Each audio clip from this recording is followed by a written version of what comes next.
to be talking about startup investment and startup growth, the two things that really matter the most when it comes to early stage startups. It is I, Brian, your host, as always, who is here and making sure that you get the guidance to be able to, if you're an investor, to be able to find the very best startups who are out there. And if you are a founder, to make sure that you are learning from all of the pattern recognition that we have from building out founders and startups and everything else. And so, as always, I want to go on a little bit of a rampage myself this morning, first thing. And then I want to bring in a phenomenal person. I'm going to bring Cassandra in, and Cassandra is going to focus entirely on the people that you bring into the company and how that aligns with the strategy of how you grow the company. But I always like to start with an example of something that happens. And so first thing, I want to say this. Any stories that you hear about startups that just go like this are probably lies. They're probably not true. I actually don't know a single startup anywhere that will tell me, yeah, Brian, we knew at the very beginning, we had it worked out, we got a little bit of money in, we built the product, we found amazing people, we built out the company, customers loved us, it was epic. Like, I don't know anybody who says that. Here's what I hear 98, 9, 100% of the time is, yeah, we almost died 5 times. It was like an operating table. And every single time that we left that hospital and we walked out the front door feeling like 110%, we found ourselves right back in there again 6 months later with another cardiac arrest or something even worse that had happened to us. And that is the life of startup. And the reason why it is so incredibly difficult to build out a company that just goes boom, straight up like this is because you have two elements working massively against you. One we're going to talk about today, and the other one is just a part of startup that we talk about all the time. So the one that we're going to talk about today is the unpredictability of people. And that is, nobody ever goes into an interview and tells you, hey, I just got to let you know, I know in my resume it says I had a great relationship and I helped my last company build a $1 billion company, but in truth, I was pretty insignificant. And actually, every single chance I could get, I took a sick day because I really liked hanging out with my kids and with my friends. Yeah, nobody's going to tell you the truth. And so people are unpredictable and they are unreliable. And in the very early days, it's even worse than that because people, for me, are broken into 2 segments. People who are massively useful for what you need today, and people who are massively useless for what you need today. The problem with early stage founders is that you are dealing with a very low budget, which means you're going to have more of the useless people who are pretending to be useful than having the useful people. And so because of that, you have to mitigate around it all the time. And the second point is you are building a product. You're really building an airplane while you're flying. And so it's incredibly difficult to be able to do that. And as you are building it, you have all kinds of stuff to work with, like false positives and false negatives. And everybody loves your product, but that was just the early minority that had actually seen your product. The mid-stage majority or later stage majority, they hate your product because they don't need your product, which means you thought it was great. So you're building on this trajectory. And then anyway, you get the idea. It's really, really difficult. So if you are a founder and you're 3, 4, 5 years in and you're struggling and you've just gone back into your hospital for startups for the 4th time because you just had like your best person who's left you, or you've had a retention month where your retention has dropped from 90% to 35%, and you feel that nobody likes your product, just remember, this is part of your growth. But the difference between the great founders and the okay founders, stroke terrible founders, is that the great founders, they take all of these things that are happening as a message, a roadmap on how to build something better. And that's where you want to position yourself to be. Look, we've invested in 300 companies at this stage. We will probably invest in 3,000 companies by the time that we're done.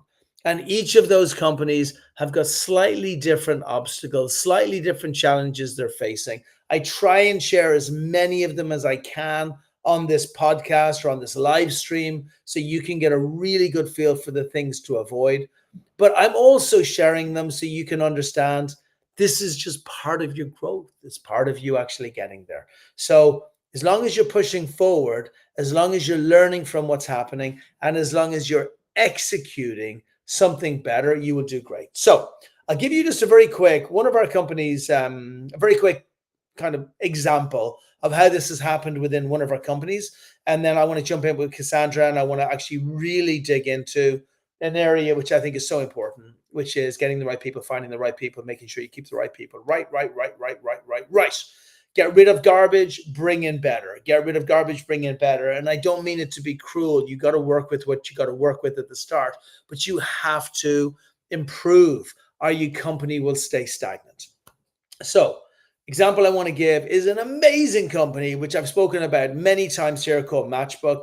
I believe Matchbook are going to be a unicorn. I put the reputation of Brian McMahon on that. I put the reputation of Expert Dojo on that. It is going to be a unicorn. But it's been going for a little while. It's been going for like 3, 4, about 5, 6 years. And they've raised a little bit of money, but they've raised it in dribs and drabs. And so they built it up really nicely in that period. But over the last year, it didn't build. And that's because they were starved of cash. And also because of other reasons. Actually, the people were a very important reason that were actually in behind that as well. So because of all of this, we were in a place where the company was a little bit stagnant and the story was being done in a certain way. So we've changed the whole story. New logo, new name, new website, new colors, new everything has all been done in the last couple of weeks. And many people came to me, and really, when you see what we've done with this company and what they've done as well, the actual new name was the idea of the founder, but it's beautiful. Like, it's really beautiful. And what many people say is, oh, this is amazing because this is going to speak to the new investors that you want to bring in. Yes and no, right? The people I am more concerned about than the investors are the staff and the people themselves. If you have an incredibly loyal and focused and confident and encouraged staff, and they are behind you, behind anything, you can survive anything. I don't care what happens. Investors are not like that. Investors will follow the customers, and customers will follow the staff. The staff are your foundation. This is actually a great segue to bring Cassandra in. So I'm just going to bring her in right now. There you go. And then, can you hear me okay? yes, I can. You are cavernous, but we hear you very well. And so this is a good time to talk about staff and people and everything else. Ooh, I like your background. Thanks. So basically, I mean, in a sense, we obviously help companies find the fit that's going to be the best for them in terms of benefits. I do a lot more than that, especially with startups. Like if they're first setting up payroll, helping them understand taxes. But the big bulk of what we do is obviously helping them put together competitive benefits so they can obviously, attract and retain the right talent. Right. So I've been doing this for about 13 years. So I have all the benchmark data for basically all different types of industries, a lot in tech, life science. But, startups don't know what benefits to choose, right? When you have a whole bunch in front of you, how to select which ones will be the most competitive. And let's take a step back if we can. So benefits obviously is where it gets to. What are the main reasons why people choose a company? Period. Like when a person chooses, I mean, I think there might be a little error because like ultimately, I mean, I would say that obviously as someone that's been an employee, I think benefits are important to you, right? But we don't actually help them directly with direct recruitment. I just help them with putting together the package that's going to attract. No, I understand, but you've been around employers and employees for a long time. So like benefits is such a wide phrase for like why for what people get, right? So a benefit is healthcare, right? So for example, like most startups at the very beginning, they struggle a little bit with healthcare. Now, the great thing about a lot of the packages that are being done is now healthcare can be integrated pretty simply, right? So the startups don't need to do it themselves. So healthcare would be a reason why they would come on. But what are the other things that you see? Because for an early stage founder, which are the ones that we deal with, versus somebody who's going to work for Google, if we have to try and take that person away from Google, we have to give them benefits, which is, for me, benefits a catch-all for everything. But we have to give them benefits that will make them want to go for that company. So what's your feeling over these 13 years for all of these employees that you've seen? And then for the early stage founders, as far as like good advice that you can give people here on an area, on something that intersects them both. Yeah, I mean, well, there's a lot to unpack from that, but ultimately, even though you can link benefits in, when you're an early stage founder and you have nothing prior, they provide probably 10 pages of different benefits to choose from, right? And they don't know how to narrow down which ones are going to be affordable for their budget while still being able to attract and retain someone from Google, right? There's other things on top of just the medical. I mean, things like leave policies, right? Like not only how much time off somebody gets, but if somebody needs to go on maternity leave at some point. I would say that those are obviously big questions that come up in interviews. So I have to help kind of startups walk through that, because a lot of them think that you can just kind of make separate deals with people, which you can't do, right?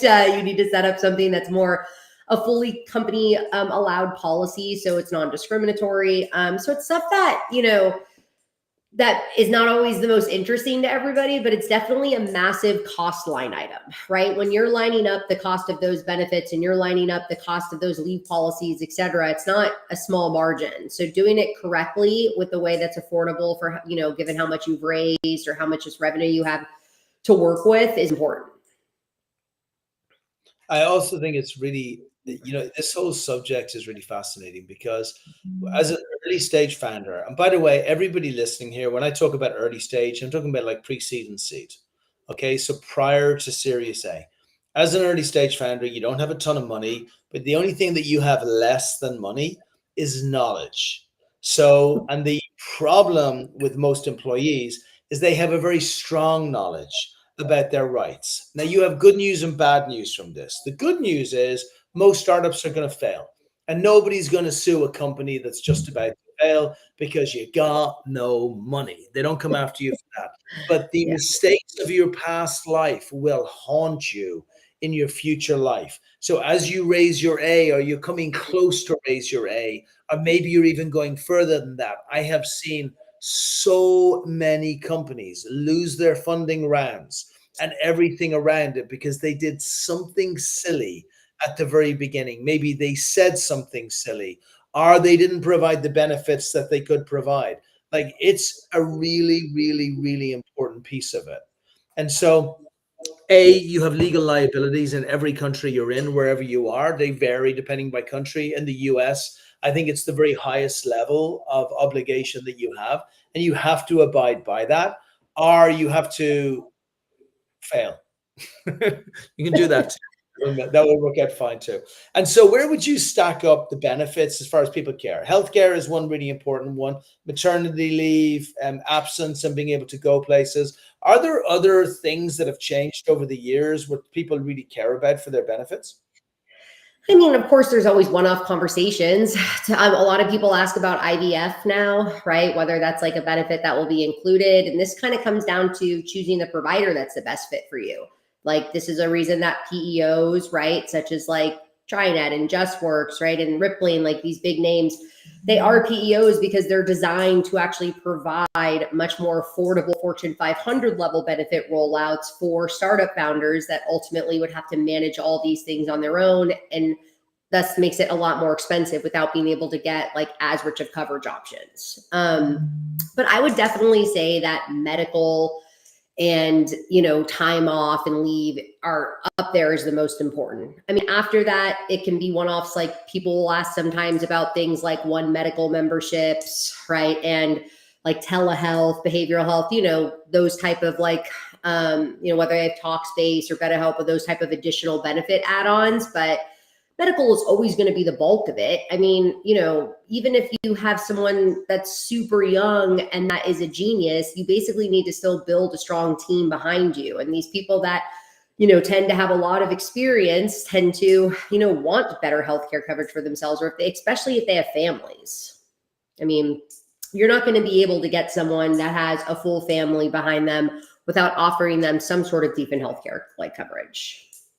I like it. And then so, and again, this is a message for everybody here. Like, really, even though it's very depressing to think this, you have to act like a large corporation, even at pre-seed and seed. I love, look, I've always liked TriNet. TriNet have always done good by us. They're very inexpensive to be able to build things around, as far as I can tell. Healthcare was always great that we were able to provide to people. But the biggest thing for me as an employer is, especially as an employer of just a few small people, like we don't have large employee things. Like, to have 3 or 4 people, it meant that I didn't need to worry about anything. Like, every single thing I ever had to do, I just needed to go into TriNet's portal, and TriNet could fix it for us. Anything people want to take time off, people want to have, like, it's all there. And actually, Yeah, that's the beauty of the PEO model, right? I mean, it's a one-stop shop. I think some startups get tripped up because PEOs ultimately charge an admin fee. And if you compare that admin fee to like a Gusto, right, it's going to be, the admin fee is going to look like enormous, right? But what you have to understand is that the real benefit is the cost of the medical. The medical is, half the cost of what you could obtain on your own, and the coverage is much better, which is also really important. Right. I mean, and that's not, to Gusto's fault for these seed founders. I mean, under state, allowable small group plans, the plans are just not as rich, right? The much higher deductibles and out-of-pocket maximums. So ultimately, all in, that's what my role is. I do all of the math for them so they can actually see that it doesn't matter that the admin is a little bit higher, right, than what an ASO or something could provide. The medical trumps all. Let me stop you, because I'm just not sure everybody will understand these terms, but this is a wonderful thing to unpack, right? So maybe this is a better place to start, is talk to people about, like, what are all these acronyms? What are the different options that people come into? For us, we just went straight for TriNet. I didn't want to mess with anything. I didn't want to do it. I wanted to have it. But like TriNet, like, if that's one option, then how many players are there in that field? You have an Insperity, I suppose. You have a TriNet. You have others. If it's Gusto, like, what's the difference there? Maybe just take us. Yeah. So as like I'm a partner with Gusto, TriNet, JustWorks, Insperity, all of them, right? So I actually represent selling all of their products. So my job is to find the best fit for someone from both a cost and coverage perspective. But the difference is that Gusto is what's called an ASO. So it's an administrative services only. So something you brought up is that you went straight to TriNet, which is a PEO, a professional employer organization, because they do everything for you, right? Gusto is more of a multi-vendor setup. So you will have like them as a separate broker. You have to have a separate broker for your workers' compensation. And then when you get, in California, I think it's once you're 5 people, right? You have to do sexual harassment trainings. There's other compliance issues that come into play, right? Needing like handbooks. Even when you're smaller than you think for a lot of the compliance rules, like the PEO version just does all of that for you automatically. On Gusto, those things are all separate vendors that you are engaging with for separate, fees. So it's more of like a multi-vendor approach, which is ASO versus PEO, which is a true single sign-on. Everything related to the employee-employer relationship is handled for you. Yeah. I would be terrified to do anything that's not the PEO, right? PEO. Yeah, and I would be terrified to do it, and it's actually cheaper in most of the regards, which is what people don't realize, because the medical is such a huge savings in comparison to what they can negotiate on their own. Plus, I'm not going to remember to do sexual harassment training. Like, where is that going to fit in my day? I'm too busy trying to survive as a startup. It's like, oh, it's 10 a.m. We need to work on making sure that the training no. Like, let them do it for you. Have all of the trainings which are in place. Have emails being sent out automatically when they see that one extra person, you've gone from 4 people to 5 people. And by the way, I love Gusto as well. I'm not speaking for one for another. I'm saying but I also know highly analytical founders who will say, oh no, I can do Gusto because I can do it. What you don't want to do, to Cassandra's point, is like, don't just choose price. because you can get in so much trouble. It can destroy your whole company. Yeah, So well, that's true. you gotta treat it like this is you are building a professional corporate organization. And at what stage are you at in that corporate organization to go through? Yeah, very good. Talk to us a little bit more about like how you build this out. So as an organization, where do you start with this? And what to you looks like the most perfect solution for, let's say, a 5 to a 10 person organization? Sure. I mean, look, in my opinion, it still comes down to like, if you take the cost of HR, the largest line item is medical benefits, right? I mean, it's just the most expensive. Like, it's more expensive than payroll, paying someone to do payroll tax processing, like any of the ancillaries in that setup. So that's the entire HR wing. So, I mean, look, I love Gusto too. I think they have a great tech, but ultimately, when it comes to benefits, that's where PEOs will be the most attractive. Their entire model is to take companies that are less than 100 US employees, which means they don't have as much buying power for medical, and to get them access to what's called large group buying power. Okay, so what I do is I take those companies, and instead of them trying to go to each vendor and get all of the documentation they need together for each different vendor and try to put it together themselves, groups come to me and then I collect all the competitive quotes for them, right? And then I put everything together into an apples to apples Excel analysis. So there is never one size fits all. The truth is that they all compete against each other, and you need to see who's going to come out with the best healthcare rates for you with the most competitive benefit options, and will do everything from the single sign-on that you might need based on the states you're in, right? So like, for instance, if a company is, headquartered out of New York, the plans have to have IVF coverage. Is that going to be important for someone that they're planning to hire, even if they're not out of New York? So, I mean, that's what we do potentially, so they don't have to think about it. But medical is the large key line item. Like, the plans are pretty much identical, to be honest, across the pros. Like, they have the same plan designs and options, but who's going to go out to bid to give you, the deal that you're looking for, so it's within a very early stage founder's budget? Right? I mean, don't try to do all of this on your own. That's why you're going to the PEO, but definitely compare the PEOs and make sure that you're getting the plan that's going to be the most affordable, since the coverage will ultimately be the same. Very good. Other things, can matter. Like, for instance, if they have a global presence, right?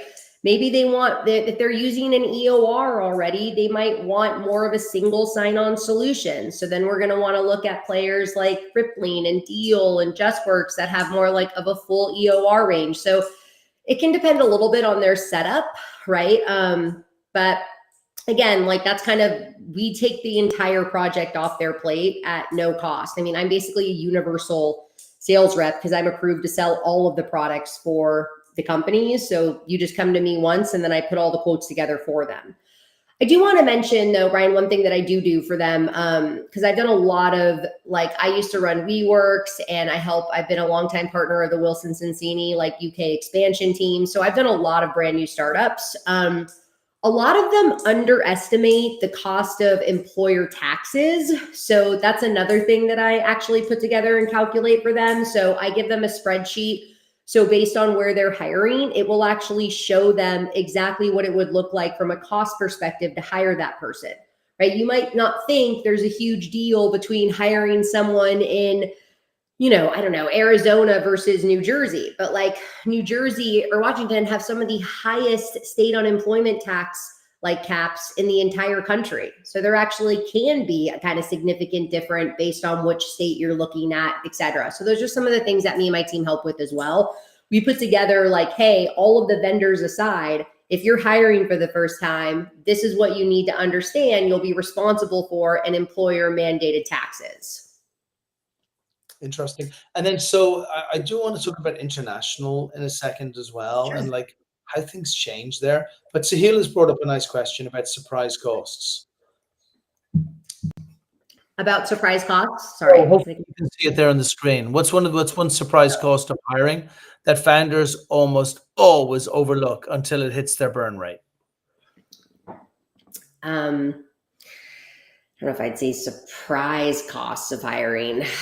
that almost overlook until it hits their burn rate. I mean, I know mistakes that founders have made. For example, they'll tell someone that they're going to pay 100% of their healthcare. They'll tell people, okay, come over. And even if we don't have healthcare set up and you're going to go on Cobra, we'll pay 100%. And that's not scalable. Like, you cannot just start paying 100% of people's benefits. It's going to be really hard when you have to turn around and basically completely reverse that decision. It does not go over well, obviously, from a culture perspective. But, they'll say, they're funding 100% of family plans. Like, that's not something that's common. It's obviously nice to do, but it's incredibly difficult to scale doing that. So I see that happens a lot when groups are small. They start off trying to do that, and then all of a sudden they turn around and they've grown to 20, 30 employees, and they can't get their other around. The person's like, you have to reverse that because that line item has become enormous. The other thing as well, just on that, because it's interesting, surprise cost is like so close to like biggest mistakes thing you just mentioned there. And Yeah. I find that like the biggest surprise cost is almost always on the back end. So the front end is very easy. I'm going to pay you $100,000 a year, and you're going to get medical, and everything's going to be great, and you're going to love it. There's going to be commission. You can have your healthcare, and like assume that everybody is going to use a Trinet type company if you have at least a couple of people in the organization. So there's hardly anything there. The challenge comes in when things maybe aren't working so well, or if you want to get rid of somebody, maybe like that stuff can get hard. Like I kind of equate it a little bit to being in California and trying to kick somebody out of a rental in your house. Like that sucker can be in there for a long time, or trying to increase your rent where you're trying to do it. Like there's so many, there are so many rights that employees have that California like accentuates it, but it's everywhere, right? So maybe if you could speak a little bit to that, I think it would be hugely useful. Yeah, I mean, I actually thought of something when you were talking. I mean, one thing that definitely is a surprise cost is when founders keep hiring people as contractors and they just keep paying them as contractors and they're supposed to be employees, and all of a sudden, by the way, like the states don't care if you're 5 people. Like the reality is, like, I don't think a lot of people realize that there are whistleblower like rewards. So the state of California, like if you call and actually whistleblow, like they'll go after you instantly, and it's much easier for them to go after the really small groups. Another big surprise cost I've seen hit people is, this is probably one of the most common ones lately. Companies they don't want to go through, they're busy. They don't want to spend time on setting up the company-sponsored healthcare or going to a Trinet properly. So they try to hire someone and they tell that person they're going to reimburse them a subsidy, right, for healthcare, where they're going to say, oh, we're going to give you, $300, $400 a month. And they call that a day. Yeah, well, it is illegal to reimburse open market healthcare. The fine now is almost $34,000 per person per year. And guess who they're going after for this? Small companies. It's one of the reasons that when you go to sign up for healthcare on the open market now, one of the first questions is your company giving you subsidies or any money towards the cost of healthcare? People say yes, and that's when they go after you with the penalties. And those penalties are massive. Other surprise things is people don't realize that workers' compensation is mandatory insurance with every single payroll run. So like, when you think you can just turn on payroll on QuickBooks, or you can just go on to Gusto and turn on payroll on your own, well, if you didn't get that workers' compensation insurance, right, and from day one, they will come after you. You typically get the fine within about 90 days. And they add all the interest and penalties on top of that. So those are pretty big surprise costs that I've seen a lot of founders get themselves in. It's just, I'm getting like goosebumps, but not in a good way, because there's so much you have to watch out for. And like that one piece that you said there, which is, don't think because you're small that's an excuse. That's who they go after. Because they're easier targets. I only had one drink and then I got in the car. Like, it doesn't matter. You got in the car. So the moment you start a business, and remember, like, I don't know that this is that different for a service-based business rather than a venture backable business. But if VCs see that you're in trouble with employees in any way, they will pull back. They will not invest, Big rounds disappear all the time because of how you've managed to manage yourself at the very, very beginning. Any other mistakes that you see people doing with the people, like even what they promise them? Yeah, well, I mean, sometimes this goes into like you see errors where people are, I mean, I've seen this happen before where the company almost lost their huge round because they originally gave their original employees promises of certain levels of equity that they never actually fully got approved. And that person has that in writing. And now they're basically would normally get diluted, but they were never actually set up in the first place. And I mean, then you have like a whole bunch of legal issues. So watch the equity promises and like make sure you are doing that correctly. Like that will come back to haunt you in the future if you don't have that set up correctly and you're giving those formal offers in writing. Yeah, that's such a great point. Also, Divya just came up with when a founder is hiring their very first employee, what's the single biggest mistake they make in structuring the offer? Okay, well, I mean, I'm sure we have people, but I see a lot of companies in the offer letters, especially if it's foreign owners, this is common. Well, they will try to provide,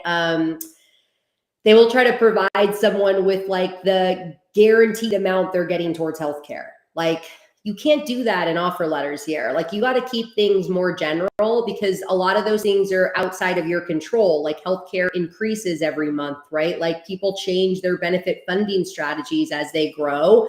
And that's a big mistake I see people make. They're trying to make and I think this is common because overseas, instead of offer letters, people get contracts, right? And the contracts are extremely detailed, but not here in the States. Like people get your generalized offer letters where you're really just confirming that the person is, full-time employee, that they're going to be getting like fully, ACA compliant benefits if you're giving that and like what their salary is. You're not getting into crazy specifics about how their taxes will work or like exact dollar numbers of what you're providing because those things are subjected to change because of different state and federal laws that come out. Yeah, Uh, and it's worth bearing in mind as well. Look, every single thing. I really really like that we're having this conversation because so much of startup is just like mhm. break things and just go out there and do what you need to do. But yeah, that's fine if you get raised like $100 million from a VC and you can lawyer up on everything and just bully everybody out. But 99% of folks can't do that. And every single time you have anything legal that's happening, you can pretty much work on the basis it's going to cost you $20,000 to $50,000 to defend that, and it's going to cost you a ton of time in court. And if your company was based out of Delaware or somewhere else, that means that depending on how you have it structured, you might be traveling to other states to deal with it. Like this stuff requires real thought at the beginning. You have to really picture yourself. That's why, like, I know lots of companies that did contracts at the beginning, and like they're afraid of it to this day because they did contracts at the start. There's no statute of limitations for people coming back to them. And maybe there is, but it's a long time out. It's more than a year. And so you have all these people that can come through. So try and get it right from the very beginning. I have never had a sleepless night having Trinet. Never. And I don't Well, that's mind. another good thing you bring up. TriNet PEOs provide a $1 million employment practice liability insurance policy. And for anyone that doesn't know, like EPLI is the insurance that you get to protect you from employer related lawsuits. So like having the PEO behind you with their, $1 billion legal teams does mean something because when someone goes to sue, they will actually look the company up and they can see if you're on a PEO. And then they'll know you have that backing and coverage. So that definitely does make a difference. I actually didn't know that, but I'm happier now that I do know that. So that's awesome.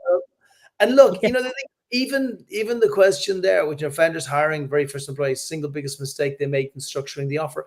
I don't make any mistakes because the offer's on Trinet. I just go to Trinet. I take whatever letter they have that includes whatever laws that they have at this particular time, and I like send that letter out.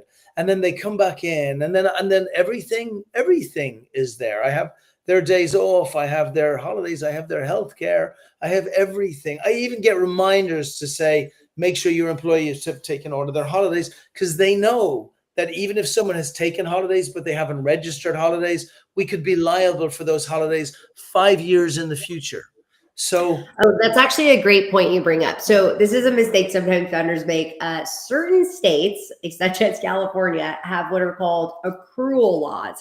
So sometimes founders will be like, "Oh yeah, we'll give you, 20 holidays a year, but if you don't use them, they can roll over." Well, you want to be real careful about doing that because that means that there's no limit to the accrual, and it based on those state laws. If they quit and let's say they barely took any vacation time, you have to pay them out for all of that time.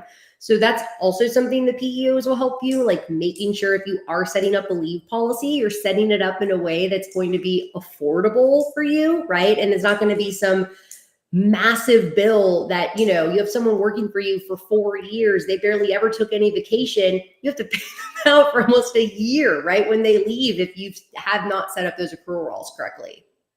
and it'll be brutal. And by the way, the same thing you mentioned earlier on about stock and equity being given. Look, the main tool, the main weapon that every startup has in their arsenal to compete against, well, you could work for Accenture, or you could work for me, and we've got 3 people. And it's like the purpose of being here. People are like, okay, kind of like the purpose, but like, what are you going to give me? Well, we're going to give you the salary. And they're like, yeah, but I could get 3 times more up there. Well, we're going to give you some healthcare. And they were like, yeah, but it's probably better up there.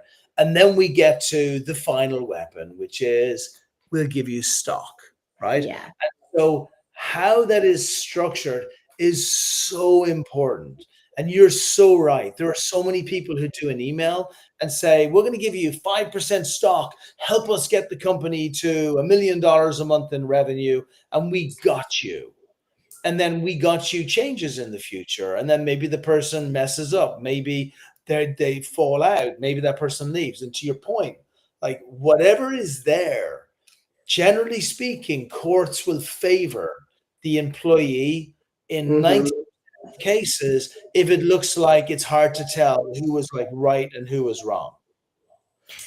Yeah, agreed. Especially because people don't also realize that like your conversations in Slack and all of those things are all recorded. Like those are completely downloaded and used in so many of these lawsuits. And like the company thinks that, you know, that they're being all set straight and then they get all of the Slack downloads and, the other like C-suite are talking about the issue like in ways on Slack that they never realize. I mean, those things, and it's always going to favor the employee.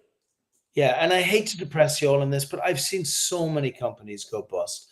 I had one company where literally one person had got like 20, 30% of equity and they had to close the company. Good product, good founder, good execution, good growth, good customers, good, closed, right? Because they did the wrong thing. Close us out with like the most interesting things that you have for us that people should actually take as like what is most important for them to be successful while setting up their both their benefits and everything else, right? We've covered the mistakes.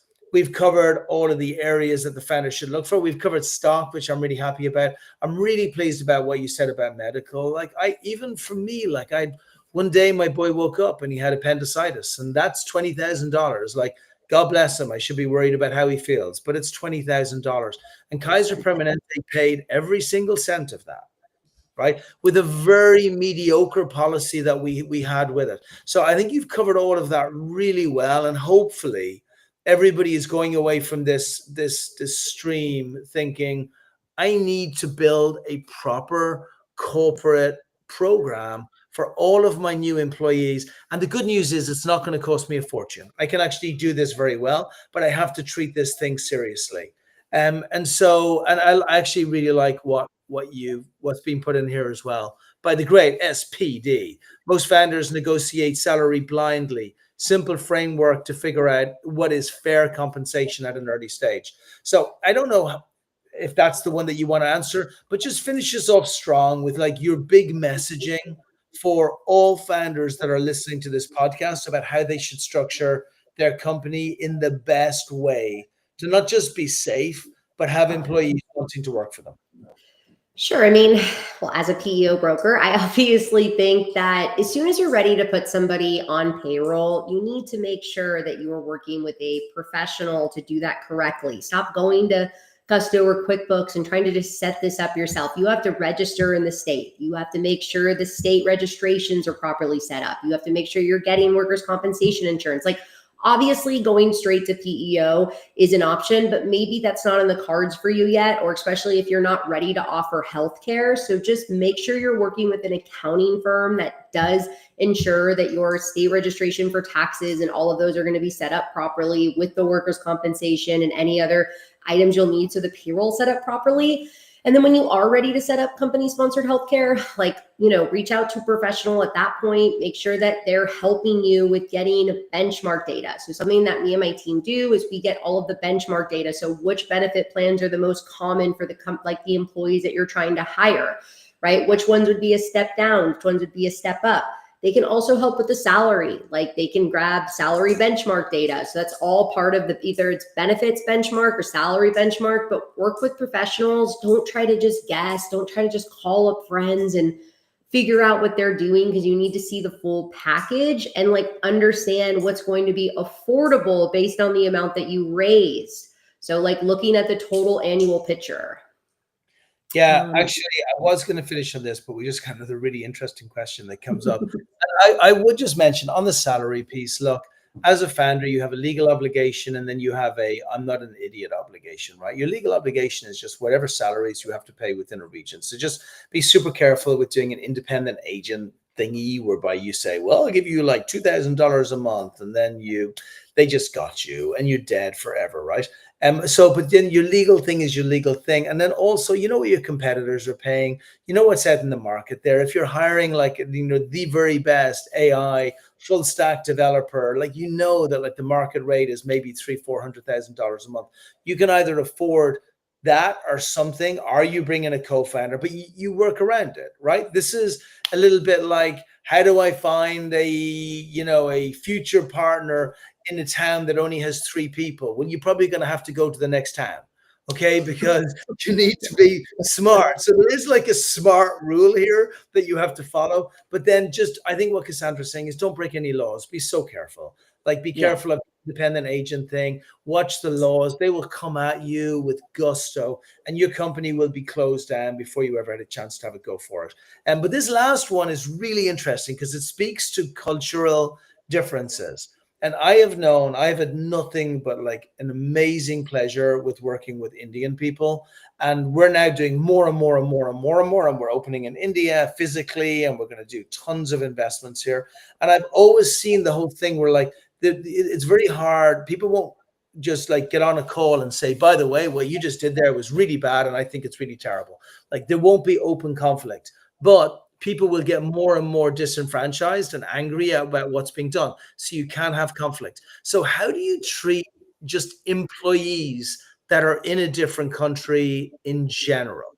I think India is good, where the cultural part of it's there too. But the question is, how should US founders handle feedback conversations in India where employees may hesitate to push back or share disagreement openly? Honestly, I don't think that it's specific to India. Obviously you'd have a larger workforce there, but if this was the case, but this is where performance different reviews can come in handy. If someone you don't feel like people are being open, or they want to attach their direct names to things, then do surveys, do anonymous survey feedback, so you can at least try to decipher what issues are coming up, so people feel more comfortable sharing. Because the reality is, I don't know if it matters as much what one person, but if there's a collective issue that's happening and that's hesitating the process, then that's where anonymous surveys and things like that, to actually get the general overview of the consensus, is going to be helpful. Right. And that's a part of performance reviews. You can do general feedback surveys, and a lot of if you use SurveyMonkey and stuff, a lot of those you can get free trials and just make people kind of confirm what they think could be better improved, or what could and then collectively put those responses together so you can see how people are feeling. I like it. And that's a great place to finish. Kishley, can you please put Cassandra's details up so folks can just take him down and contact her? And if there's fast, I like that. CADINSMORESTEELE.com. And so any other way for people to contact you, or is that the best way? That's the best way. I mean, I can put my phone number in there, but I feel like email is easier. Email is Yeah. better. And then so anyone who's looking to build out any type of agreement internally where you have a few people, especially if you're in the US, and you need to be able to make sure that you're going for either a self-serve, or you're going to go for everything that you can eat in the buffet, which is what I chose with a Trinet type company. But I think it's a phenomenal resource that you give, because nobody has a clue what to do in this area. And to your point, what the heck? The only thing they're going to do is get the best program for the lowest price. Great. Okay, great Thanks having for having me on. Thank you for joining us, and everybody back same time next week as usual. I appreciate you being